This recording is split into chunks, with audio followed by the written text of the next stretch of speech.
Menghukum fisik anak sebetulnya boleh atau enggak sih? Kalau anak sudah keterlaluan, masa masih nggak boleh dihukum fisik? Dulu saya dihukum fisik, dipukul pakai rotan, toh sekarang baik-baik aja. Tufara, art and play. Kalau dari kita berdua saat berdiskusi, suami saya sih bilang bahwa sampai sekarang dari dia pribadi belum merasa itu butuh untuk dilakukan. Karena memang selama ini yang saya rasakan justru saat saya ngomong sama dia baik-baik, saat dia melakukan kesalahan, terus kita tegur secara private. Jadi kita nggak pernah tegur dia di depan umum, yang mana anak-anak itu akan merasa dipermalukan. Kita akan tegur dia secepat mungkin tapi in private. Saat kita kasih tahu dia, waktu itu kasih taunya dengan marah-marah, itu biasa terjadi karena misalkan sayanya sendiri lagi capek, lagi banyak kerjaan, terus anak ini bener-bener ngeyel atau anak ini bener-bener maunya sendiri, karena kebetulan anak kami itu termasuk anak yang punya strong will. Dia itu pokoknya kalau maunya A, ya A gitu kan. Kalau dipikir-pikir, saya kecil juga gitu banget sih. Akhirnya kalau saya coba sampein itu dengan meluap-luap gitu, saya emosi juga. Yang ada itu nggak sampai ke dia. Ya buat dia taunya cuma mama marah-marah gitu. Tanpa tahu poinnya apa sih sebenarnya yang mau disampaikan ke dia. Tapi saat saya menyampaikannya itu dengan mindful, saya kasih tahu ke dia, kenapa kamu tadi melakukan hal seperti ini gitu. Contohnya, ya kami di Tufara itu kan salah satunya adalah aktivitas art di mana melibatkan cat air. Dia ini sudah mengerti sekali gitu bahwa menuangkan cat air itu secukupnya aja di dalam palet. Toh juga nanti kalau habis bisa dituang lagi gitu. Tapi ada hal-hal dan kita sebagai orang tua akan tahu kan, anak ini sengaja sama anak ini kelepasan gitu. Jadi dia tuh sengaja gitu, nuang cat air, nuangnya bener-bener dia sengaja penuhin dan sampai luber. Ya saat itu saya cuma, yuk stop, ambil sendok, masukin lagi sisanya. Ini kan tadi kamu tuang sampai tumpah, yuk dimasukin sisanya lagi ke dalam botol cat airnya gitu. Nah setelahnya itu baru saya bahas gitu, kenapa sih kamu lakukan itu tadi? Dan kamu tahu gak sih apa yang kamu lakukan itu tadi salah? Pertama, kan kamu tahu ini untuk share. Jadi saat itu tumpah kamu lakukan itu sengaja, itu kan berarti kemana-mana dan kemungkinan akan ada yang nggak kebagian gitu jadinya karena itu terbuang. Dan kedua, anak-anak lain kan melihat gitu. Biasanya saat anak-anak melihat apa yang dilakukan sama temennya, mereka kan akan jadi mau coba gitu kan. Jadi akhirnya kan chaos gitu keadaan. Dan kalau saya sampaikan itu dengan baik-baik, saya bertanya sama dia, akhirnya dia ya tanpa membutuhkan hukuman atau nggak sampai hukuman ya, tanpa butuh dimarahin pun akhirnya dia bilang sendiri bahwa iya ya mama, nggak seharusnya aku kayak gitu. Tadi soalnya abis aku nggak pay attention atau misalkan aku tadi sebenarnya niatnya pengen iseng aja sih kalau misalkan dituang sampai sebanyak-banyak itu terus hasilnya gimana gitu. Aku cuma pengen aja gitu. Tapi iya nanti lain kali aku nggak kayak gitu lagi. Jadi akhirnya kita berdua memang mengambil kesimpulan bahwa ya memang belum butuh untuk anak ini dikasih hukuman, apalagi hukumannya itu secara fisik. Saya mau ngaku dulu nih, sebelum punya anak, dari sejak pacaran sampai sudah menikah tapi belum punya anak, saya ngomong sama istri saya akan hukum fisik anak saya. Istri saya nggak setuju, tapi ya itu kan perbedaan dan toh anaknya belum ada. Begitu anaknya lahir, nggak bisa saya. Secapek-capeknya saya, sekesel-keselnya saya, Seditumpahin air panas ya. tumpahin air panas, saya pernah dipukul di selangkangan saya nggak bisa marah sampai mau hukum fisik, mau pukul dia. Saya cuma mikirnya gini sih, saya umur 40-an, punya anak saya akhir 30-an. Jadi waktu anak saya umur 3, misalkan anak saya umur 3, saya umur 40. Saya kalau mukul anak umur 10 tahun aja, terus saya ketawa-ketawa, bukankah artinya saya pengecut? Beraninya sama anak kecil. Saya harus lawan yang ya umurnya kurang lebih mirip sama saya. Apa jadinya kalau saya ngelawan anak umur 3 tahun dengan kekuatan fisik saya yang sudah umur 40? akan sangat tidak adil, nggak fair, dan sangat pengecut. Itu pandangan pribadi saya. Tapi kenapa awalnya saya bilang saya akan saya setuju dengan hukuman fisik? Karena saya tumbuh besar dihukum fisik juga. Sapu lidi, kemoceng, yang terakhir gagang sapu, ditampar, dijambak, dijewer, di apapun lah, sampai berdarah. Ya yang udah pernah dipukul pakai rotan atau kemoceng sampai pembuluh darahnya pecah pasti tahu rasanya seperti apa, pedes-pedesnya gitu kan. Apakah itu mau kita ulang ke anak kita? Dan kalau kita berpikir, saya dulu kecil disiksa pakai sapu lidi, pakai kemoceng, pakai gagang sapu. Saya tumbuh besar oke kok, baik-baik aja. Jadi saya akan ulang siksaan itu ke anak saya. Saya percaya dia akan baik-baik aja. Bukanlah konsep itu sendiri seharusnya menandakan bahwa kita ini lagi nggak baik-baik aja. Dan saya banyak merenung, apalagi anak yang masih di bawah 2 tahun, yang masih 1,5 tahun, yang ngomong aja masih beberapa cuman terbatas di 4-5 kata, papa, mama, dan anaknya sudah dipukul. Saya cuman mikir, masa segitunya? Saya bukannya tidak mau mengerti bahwa jadi orang tua tuh capek. Iya, kami dari awal, kami nggak ada pembantu, nggak ada neni, suster, kami nggak ada orang tua yang datang ke rumah untuk membantu kami. Bener-bener cuma kami berdua yang melakukan itu. Ditambah paling ada mbak yang kami panggil 2-3 jam beres-beres rumah, seminggu sekali, udah sisanya saya sama istri saya yang beres-beres rumah. Capek banget, memang capek banget. Tapi tetap saya berpikir, ini anak sekecil ini yang beratnya cuma 10 kilo gitu, berat saya 70 kilo, masa sih saya lawan pakai fisik? Saya nggak bisa punya konsep itu lagi sejak bener-bener saya gendong anak saya. Saya nggak bilang semua parents harus punya konsep atau pandangan yang sama seperti saya, enggak. Tapi seperti tadi istri saya bilang, waktu kita emosi sama anak, kami berdua percaya nggak ada parents yang berniat jahat, nggak ada. Tapi waktu kita emosi sama anak, itu terjadi karena kita sedang dalam keadaan capek. Dan anak belum punya kemampuan untuk ngerti bahwa kita harus ada bayar cicilan rumah, bayar uang sekolah kakaknya dia, bayar listrik, bayar cicilan mobil, bayar apapun itu. Dan di kantor si bos lagi marah-marah, klien lagi marah-marah, bawahan kerja pada nggak becus, pulang kena hujan gede, macet 4 jam. Kita pulang ke rumah disambut sama anak yang cranky, anak yang nangis nggak jelas, anak yang nggak mau kita gendong. Ya wajar parents kalau kita ngerasa capek dan akhirnya emosi. Tapi kekerasan pada anak bukan solusi.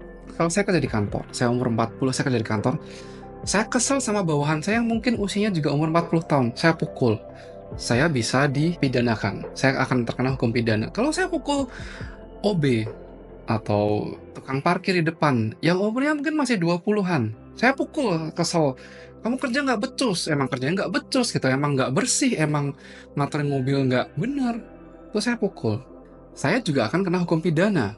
Belum lagi ada pandangan stigma sosial, apakah saya, seorang pekerja kantoran yang sudah punya posisi, berani menganiaya seorang yang notabene cuman office boy atau tukang parkir. Dan kalau itu saya lakukan ke istri saya pukul istri saya sampai lebam. Bukankah sama juga saya kena tindak pidana KDRT?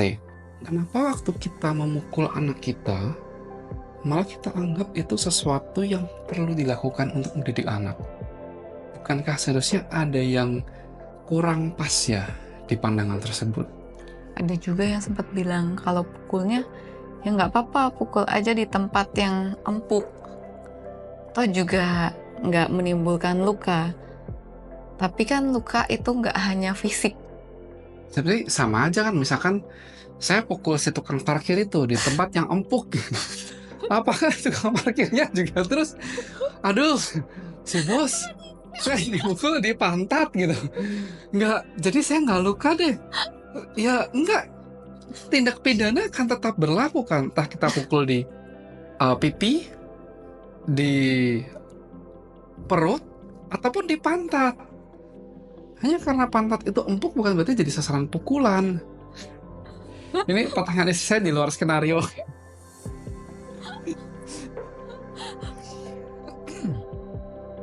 Tapi parents mengerti kan maksud ini. Saya nggak menyangkal kondisi emosi parents yang meluap dan harus disalurkan, tapi tolong jangan disalurkan ke anak.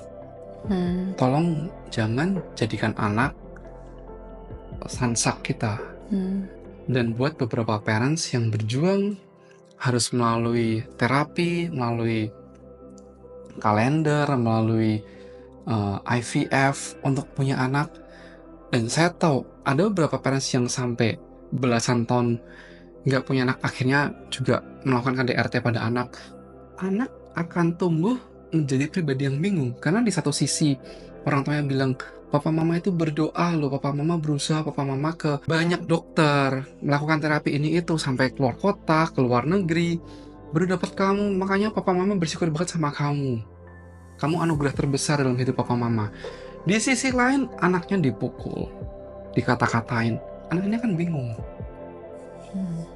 Dan mengeluarkan konsep bahwa saya itu layak dipukul dari diri sendiri itu susah banget. Karena saya sendiri ngerasain itu. Waktu saya melakukan kesalahan di dunia kerja dan saya dikata-katain, gak buat saya ya wajar. Saya salah, dikata-katain, ya wajar. Meskipun itu gak seharusnya kan. Masa kalau salah sedikit, anak baru masuk, baru kerja berapa minggu, bikin kesalahan bukan yang fatal ya, tapi bikin kesalahan yang wajar, dikata-katain, ya sepertinya reaksinya berlebihan. Tapi untuk saya menjadi pribadi yang waktu saya bikin salah, saya langsung ngomong sama atasan saya bikin salah ini, saya udah usah lakuin ini, menurut Bapak ada hal lain nggak yang saya perlu lakukan buat koreksi kesalahan saya? Orang-orang yang punya mental seperti itu, yang melihat ke depan, fokus ke depan, tanpa meratapi kesalahannya atau merenungi nasibnya sebagai seorang korban, itu sangat jarang zaman sekarang. Kenapa? Ya, karena kebanyakan waktu kita nih, masa kecil kita, mengalami kekerasan fisik oleh orang tua kita, yang zaman itu dinormalisasi. Dan di zaman sekarang, dimana ada, ya kita sempat dengar berita, anak masih SMP, menghilangkan nyawanya sendiri karena stres dengan tekanan dari orang tua, dari sekolah. Bukannya simpati yang diberikan orang lain, tapi malah mental lemah, gitu aja menghilangkan nyawa sendiri. Itu segitu parahnya kecerdasan emosional angkatan Gen X dan Gen Y itu sampai rusak. Karena kita menghakimi orang sedemikian tajam sehingga kita sulit berempati. Apakah kita mau anak-anak kita seperti itu? Anak-anak kita nggak minta dilahirkan di dunia ini. Kita yang dengan sadar dan sengaja kan pengen punya anak. Beberapa melakukan program terapi, dan yang lainnya berjuang untuk mendapat anak. Anak nggak minta dilahirkan, dia lahir, dan bukankah itu tanggung jawab kita untuk memberikan kehidupan yang lebih baik buat dia, termasuk metode yang lebih baik. Kalau orang tua kita misalkan lulusan SMP SMA, kita lulusan S1, bukankah kita mau anak kita seenggaknya dia juga lulusan S1, kalau bisa S2, kalau bisa gelarnya lebih dari 1. Dan dalam metodenya menuju ke kesuksesan dia, bukankah sebaiknya kita juga menawarkan yang lebih baik? Kita menjelaskan, kita harus tegur misalkan, cukup dengan ajak dia duduk, kita jelaskan, bilang kamu salah, papa marah, nada papa masih seperti ini, tapi ini papa marah karena kamu dibilangin sampai 4 kali kamu masih melakukan hal yang sama. Kalau ada kesulitan, bilang sama papa. Kalau ada hal yang kamu nggak ngerti, ada hal yang kamu pengen lakukan meskipun itu salah, bilang sama papa. Kita cari jalan keluar sama-sama. Bukankah itu akan kasih anak kita kondisi yang lebih baik lagi ke depannya? Banyak parents di Tufara tuh juga memang bertanya, kenapa sih kita nggak boleh kasih hukuman, atau kenapa sih kami nggak prefer kasih hukuman ke anak? Karena saat anak dibilangin baik-baik, balik lagi ke yang tadi udah sempat di-mention bahwa anak itu mengerti, karena anak kita itu pintar. Dan selain itu juga parents bisa ngomong ke anaknya, sebentar ya, papa tuh lagi capek banget. Sebentar ya, mama tuh lagi capek banget. Jangan pernah ragu untuk kasih tahu ke anak kita bahwa kita ini gak dalam kondisi yang fine, atau kita ini gak dalam kondisi yang lagi happy, moodnya 100% gitu. Kita bilang ke anak, kita juga butuh waktu. It's okay untuk mention hal seperti itu daripada kita paksain, terus akhirnya kita sendiri pun gak kuat, bablas gitu ke anaknya. Dan itu kita praktekin. Jadi saya pun praktekkan itu ke anak, dan saya bilang bahwa bentar ya, mama butuh waktu. Ya meskipun si anak ini sering kali kayak tetap masih ngerengek gitu, tapi hal yang baik itu perlu untuk dilakukan. Jadi kita bilang bahwa gak bisa kalau mama nggak ambil waktu ini sebentar, ya ada akhirnya mama bisa marah-marah sama kamu. Saya biasanya ke kamar mandi sebentar, atau mau minum kopi sebentar, mau ke kamar sebentar. Ke kamar ngapain sih? Saya pernah akhirnya di depan dia, saya udah kesel banget kan sama dia, saya ambil bantal saya gitu. Jadi itu pun akan membuat dia lihat bahwa oh iya, orang tua pun juga bisa merasakan frustrasi seperti itu. Dan gimana caranya kita melampiaskan rasa frustrasi kita, rasa capek kita, itu kan anak juga lihat saat kita melakukan hal itu dengan tidak menyakiti diri sendiri, tidak menyakiti anak, dan tidak menyakiti barang-barang yang ada di sekitarnya. Anak itu juga akan mencoba untuk meniru hal tersebut. Hari ini dia juga belakangan lagi ada dalam kondisi frustrasi, dan tadi sebelum kita ini syuting sekarang ini dia nangis, tapi ya yang ada akhirnya dia benar-benar remet. Dia punya bonekanya, dan dia juga sebenarnya bilang, aku sebenarnya nggak suka ngeliat bonekaku bentuknya jadi kayak gini gitu kan. Tapi dia tahu bahwa yang dia bisa lakukan itu ya itu, supaya dia nggak melampiaskan emosinya dia dengan menyakiti dirinya sendiri, menyakiti orang yang ada di sekitarnya dia, dan juga barang-barang yang ada. Bagian kita sebagai orang tua, kembali lagi ya, memberikan yang lebih baik buat anak, termasuk mendisiplinkan anak dan memberitahu konsekuensi dari perbuatannya. Mendisiplinkan bukan berarti menghukum. Mendisiplinkan adalah melatih dia lebih disiplin. Ya, buat kami cara paling gampang adalah membuat dia terlibat dengan kegiatan dalam komunitas. Sehingga kalau dia nggak berlatih, dia nggak berlatih bela diri, dia akan ketinggalan sama teman-temannya. Dari situ kita masuk pentingnya disiplin, pentingnya menguasai diri. Pengennya ini, tapi kalau dia melakukan apa yang dia pengenkan aja, dia nggak akan berkembang. Ada sebab, ada akibat. Kasih itu ke anak terus menerus, berulang kali. Kita sebagai orang tua juga kadang malas kerja kan ya, pengennya liburan mulu, pengennya healing gitu, pengennya pergi ke tempat dimana kita bisa enjoy tanpa ada tanggung jawab kerjaan kita. Tapi kan kita nggak bisa lakukan hal itu. Jelaskan ke anak, sehingga anak mengerti memang hidup itu seperti ini, ada sebab, ada akibat.